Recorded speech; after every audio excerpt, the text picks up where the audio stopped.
రాబోయే ఎన్నికల శంఖారావాన్ని CM Jagan పూరించబోతున్నారన్నారు Nellimarla MLA Baddukonda Appalanaidu. Visakha వేదికగా నిర్వహించే సభ గెలుపునకు తొలి మెట్టుగా భావిస్తున్నామన్నారు. ఎన్ని రాజకీయ పార్టీలు, మీడియా ఛానళ్లు ఏకమైనా సరే ఏపీలో గెలిచేది వైఎస్ఆర్సీపీ ప్రభుత్వమేనంటున్న నెల్లిమర్ల ఎమ్మెల్యే బడ్డుకొండ అప్పలనాయుడుతో మా ప్రతినిధి సతీష్ ఫేస్ టు ఫేస్.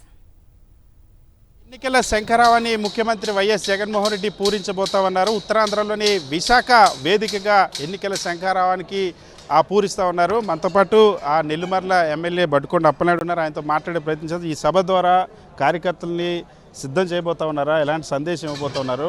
ఒకవైపు ప్రతిపక్షాల మధ్య పొత్తులకు సంబంధించి విభేదాలు వస్తూ ఉన్నాయి, మరొకవైపు మీరు అభ్యర్థులు ప్రకటించి ఎన్నికల శంఖారావాన్ని కూడా పూరించబోతున్నారు. కార్యకర్తలు దీన్ని ఎలా రిసీవ్ చేసుకుపోతున్నారు? ఈ సభ లక్ష్యం ఏంటి?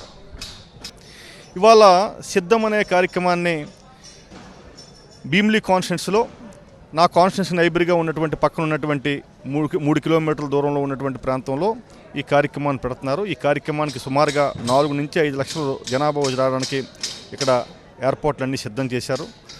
ఇక్కడ మరి మా కాన్స్టిట్యున్సీ కానీ, మా జిల్లాలు కానీ, మా ఉత్తరాంధ్రలో ఉన్నటువంటి విజయనగరం, శ్రీకాకుళం జిల్లాల నుంచి కూడా భారీ ఎత్తున మరి జనసేన తాలూకా సామర్థ్యం అంతా కూడా ఇక్కడికి వస్తుంది. మరి ఇక్కడ ఏర్పాట్లు ఎలా చేస్తారని చెప్పి నేను చూడడానికి వచ్చాను. ఇవాళ రాష్ట్రంలో ఎన్ని పార్టీలు, ఎన్ని పొత్తులు పెట్టుకున్నా సరే ఈ రాష్ట్రంలో పేదవాడికి న్యాయం చేయాలన్నా, మేలు జరగాలన్నా అన్ని మాట ప్రకారంగా మాట నిలబెట్టుకున్నటువంటి ముఖ్యమంత్రి ఎవరైనా ఉన్నారంటే స్వర్గీయ రాజశేఖర రెడ్డి గారు, వారి కుటుంబ తాలూకా తనయుడైనటువంటి జగన్మోహన్ రెడ్డి గారికి అది సాధ్యం, ఎవరికి సాధ్యపడదు. చంద్రబాబు నాయుడు కొత్తగా ఒక 120 రోజుల్లో నేను వచ్చేస్తాను అధికారంలో అని చెప్పడం, ఒక పక్కన జగన్మోహన్ రెడ్డి గారి పరిపాలనలో ఈ రాష్ట్రంలో ఉన్నటువంటి ఆర్థిక వ్యవస్థనంతా కూడా చిన్నాభిన్నం చేసి కొల్లగొట్టాడు, పేదల వాళ్ళందరికీ కూడా చదివిస్తున్నాడు, ఉచితంగా డబ్బులన్నీ పంపిణీ చేస్తున్నాడు, ఈ వ్యవస్థ అంతా బాగులేదని చెప్పని ఒక పక్కన అంటాడు. ఒక పక్క నేను వస్తే అంతకంటే ఎక్కువగా పంచుతానంటాడు. అంటే ఏం మాట నమ్మాలి? ఒక పక్క నేను 120 రోజుల్లోనే అధికారంకి వచ్చేస్తాను. పగటి కళలు, పిచ్చి కళలు కంటున్నాడు తప్పితే వాళ్ళ తాలూకా ఉనికి ఏమిటనేది అందరికీ తెలుసును.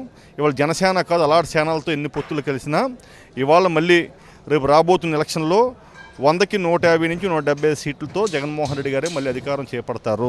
ఆయన్ని మళ్ళీ ముఖ్యమంత్రి అవుతారు. విశాఖ పరిపాలన రాజధానిగా వస్తుంది.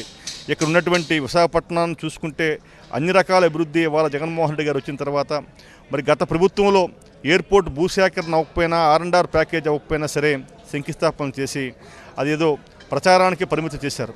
ఇవాళ 4.5 సంవత్సరాలు మరి హైకోర్టు, సుప్రీంకోర్టులో ఉన్నటువంటి కేసులన్నింటిని కూడా అధిగమించి ఆయన్ని తొలగించి ఇవాళ ఉన్నటువంటి రైతులందరికీ కూడా R&R ప్యాకేజ్ ఇచ్చి అక్కడ ఊర్లే నిర్మాణం చేసి ఇవాళ ఎవరైతే ఇబ్బంది పడినటువంటి లబ్ధిదారులు ఉన్నారో అందరి అకౌంట్లో డబ్బులు వేసి మొన్న సానుకూలంగా ఆ రోజున ఎయిర్పోర్ట్ని శంకుస్థాపన చేశారు.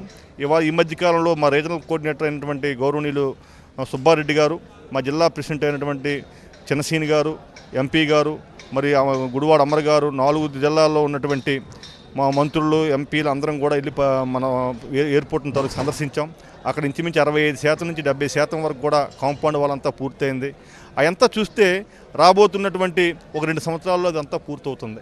ఇలాంటి కార్యక్రమాలన్నీ కూడా చెయ్యాలి, ఏదో చెయ్యాలని తాపత్రయంతో ఇవాళ జగన్మోహన్ రెడ్డి గారు ఇవాళ గణతంత్ర దినోత్సవం, రాజ్యాంగం నిర్మాణం చేసినటువంటి రోజు, రాసినటువంటి రోజు. మరి అంబేద్కర్ గారు ఏం రాశారు? ప్రతి పేదవాడికి పట్టెడన్నం ఉండాలి, ఉండడానికి ఇల్లు ఉండాలి, తినడానికి తిండి ఉండాలి, గుడ్డు ఉండాలని చెప్పని. మరి ఎప్పుడు సాధ్యపడ్డాయి? ప్రతి రాష్ట్రంలో ముఖ్యమంత్రులు ఉన్నారు, ప్రభుత్వాలు ఏర్పడ్డాయి. కానీ ఆ రోజు స్వర్గీయ రాజశేఖర రెడ్డి గారు ఉన్నప్పుడు కొంచెం జరిగింది. ఏం ఇబ్బంది ఏం లేదు. కొన్ని ఛానళ్ళన్నీ ఎక్కువ ఛానళ్ళు అయిపోయేవి, మౌత్ ప్రచారం చేస్తున్నారు. కానీ మరి రేపు మళ్ళీ కూడా అధికారానికి మా జగన్మోహన్ రెడ్డి గారు వస్తారని చెప్పని పూర్తిగా విశ్వాసం ఉంది, నమ్మకం ఉంది. ఖచ్చితంగా ఎన్నికలకు సంబంధించి వైఎస్ఆర్ కాంగ్రెస్ పార్టీ పూర్తి సన్నద్ధంగా ఉంది. ఎన్ని రాజకీయ పార్టీలు, ఎంత ఎల్లో మీడియా ఏకమైనా సరే మళ్ళీ జగన్మోహన్ రెడ్డి ముఖ్యమంత్రి కాకుండా ఆపలేరని ఎమ్మెల్యే బడ్డుకొండ అప్పలనాయుడు చెప్తున్నారు. వీళ్ళ సత్యతో సతీష్, సాక్షి టీవీ, భీమిలి.